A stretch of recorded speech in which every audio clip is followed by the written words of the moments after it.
Celebrating 30 years of phenomenal trend forecasting, 5 times a week, Monday through Friday. Here's Gerald Celente with today's trends in the news. Hi, this is Gerald Celente. It's Thursday, March 10th, 2016. And here are some of today's trends in the news. Thursday, March 10th, that's the day we've been waiting for.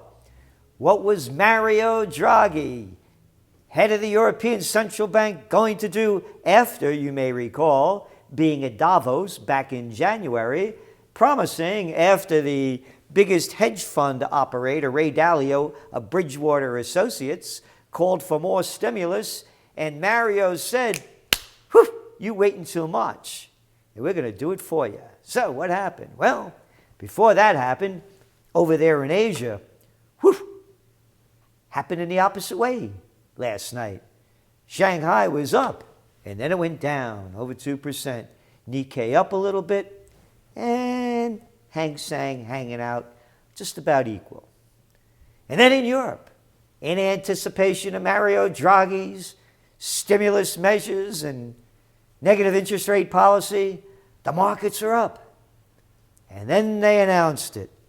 The big news. ECB pulls out all stops, cuts rates, and expands quantitative easing. A bazooka, they called it. The European Central Bank delivered a surprise package of measures to kickstart Europe's economy, cutting its main interest rates and expanding its massive bond buying programs. Kickstart. Think of that word, they said. Hey, Gcelente, I thought you kickstarted this over a year ago. Oh no, I forgot. The GDP over there in Europe is only like chugging along at about 1.4%. Oh yeah, but we're going to kickstart it this time. Yeah, you know what they're going to kickstart, right? Yeah, kickstart it for the rich guys. But let me continue. The bank's president, Mario Draghi, said the outlook for economic growth in the Eurozone had been revised slightly down, mainly reflecting the weakened outlook for the world economy. So, quote, while very low or even negative inflation rates are unavoidable over the next few months as a result of movement in oil prices, it is crucial to avoid second-round effects, Draghi said. You know what that is. Warning, warning, bullshit alert. Bigger than oil prices. Yeah. Oh, let's forget about that commodity index that floats down between 1991 and 1999 levels. No, we're just going to really be stupid or a con man and just call it oil prices or China. That's right. Remember, they only add up to 1 and 1, 2. So here's what they did. Remember I was saying the word on the street was they were going to go from 60 billion euros of stimulus with bond buying? Well, they went up to 80 billion a month.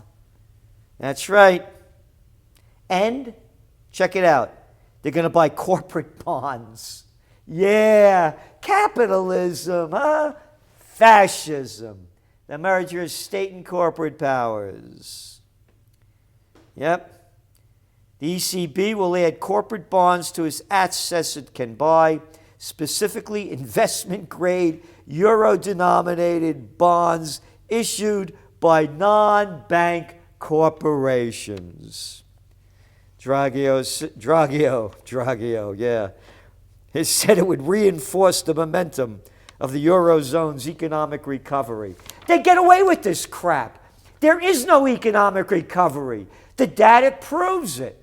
The data proves that 60 billion a month wasn't working and negative interest rates weren't working. But it will this time because Draghi says so. Quote, we have shown today that we are not short of ammunition. Well, guess what? Draghi's shooting blanks, man. Yeah. Maybe a little Viagra will help you out, Draghi, because here's what happened, man. Phew! Draghi's shooting blanks. Yeah, the markets were way up on that news. That's right. Way up, over 2% across Europe. In the United States on the news, choo, the market shot up over 100 points. Gold, poof, shoo, went down $12. And then all of a sudden, the tide turned. That's right. The Eurozone closed down negative, between 1% and 2% down. United States, the Dow was down over 150 points, closed down around 5. So here's the way the prostitutes tell the story, CNBC. U.S. stocks closed mostly lower Thursday under pressure from low oil prices and concerns about the effectiveness of monetary policy following the morning's announcement from the European Central Bank.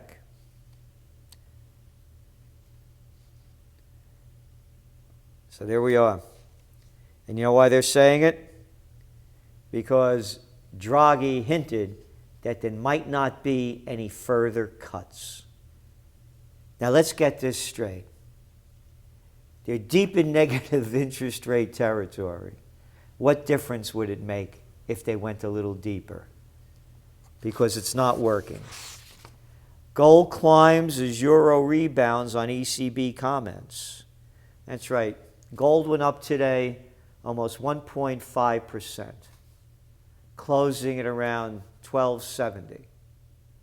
Go back, as we've been doing, Davos, when all this began, when Draghi made the Pledge of Allegiance to Dalio at the that hedge fund cat down there, when he wanted more stimulus, that he would do it.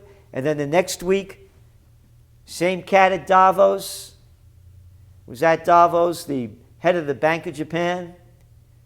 Yeah, after he told Parliament he wasn't going to go into negative interest rates, went to Davos, and then a week later they had negative interest rates in Japan. Yep. It's not working. Gold back then, it's up over $160 since all this started. But again, you saw what happened. Gold went way down on this news and then bounced back up. Rates will stay low, very low, for a long period of time and well past the horizon of our purchases, Draghi said. From today's perspective and taking into account the support of our measures to growth and inflation, we don't anticipate that it will be necessary to reduce rates further. And that's what freaked everybody out. So here you had the Pan-European Stock Index. Remember, I told you it went up, shot up over 2.5% when Draghi began to speak. It closed down 1.6%. So there you got it. But then you look at the news leading up to it. This is in today's Financial Times. This should come as no surprise. Draghi sets out to show he has tools to fix the economy. Who could get away with something like this? You only get away with it when you're a higher up or a policymaker. Skepticism grows that ECB can raise inflation after years of asset purchases. Again, this whole line of raising inflation has to be one of the most moronic pieces of garbage being thrown out and repeated. Can anybody get it in their head?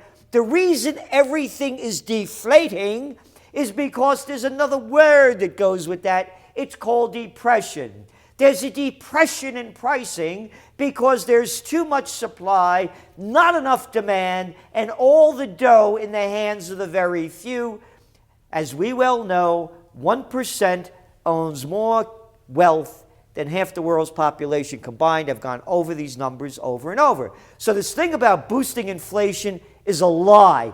And it's not a lie, it's a con. It's a snake oil con, a carnival man's con game, central bank con. Anyway, skepticism grows that ECB can raise inflation after years of asset purchases. Mounting doubts in the Eurozone and beyond about monetary authorities' ability to grapple with the global threat of deflation. The benefits of doing more is very low at this stage, said this Mr. Wolf, Gutman Wolf, director of Bruegel, a Brussels-based think tank. So if growth is expected to be weak, that means businesses are not going to invest. And German banks this week issued debt at negative yield, which means a lender loses money if they hold on to the bond for maturity. Senior bankers warn ECB over perils of negative interest rates. Today's headline in the Financial Times.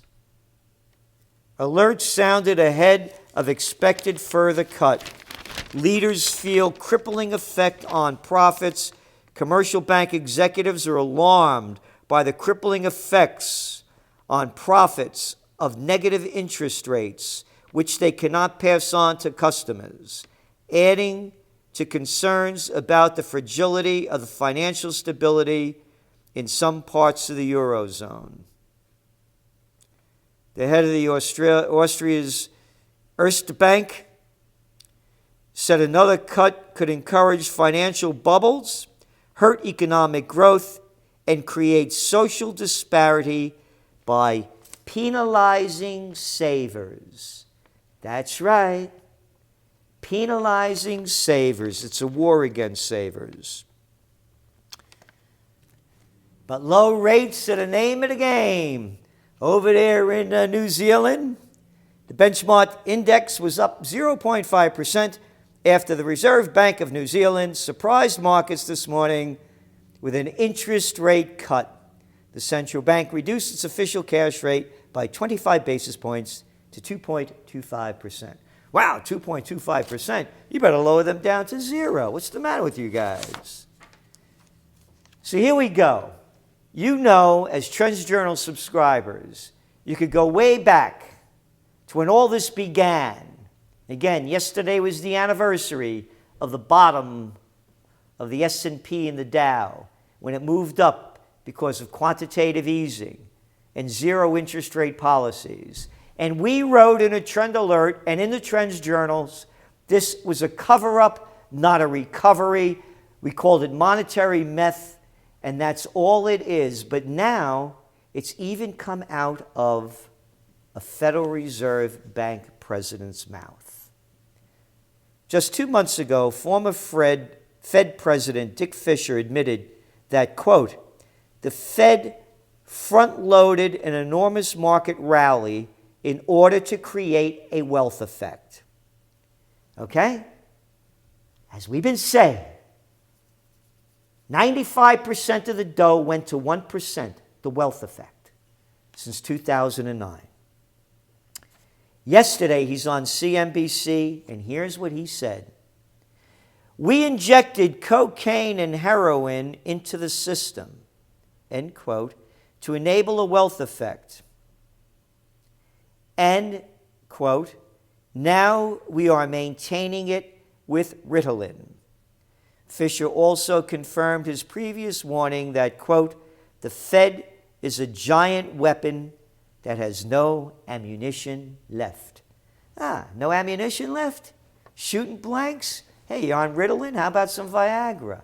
But check out the line that he said. In order to create that wealth effect, quote, we injected cocaine and heroin into the system. Cocaine and heroin. Hey, those are two illegal drugs, aren't they?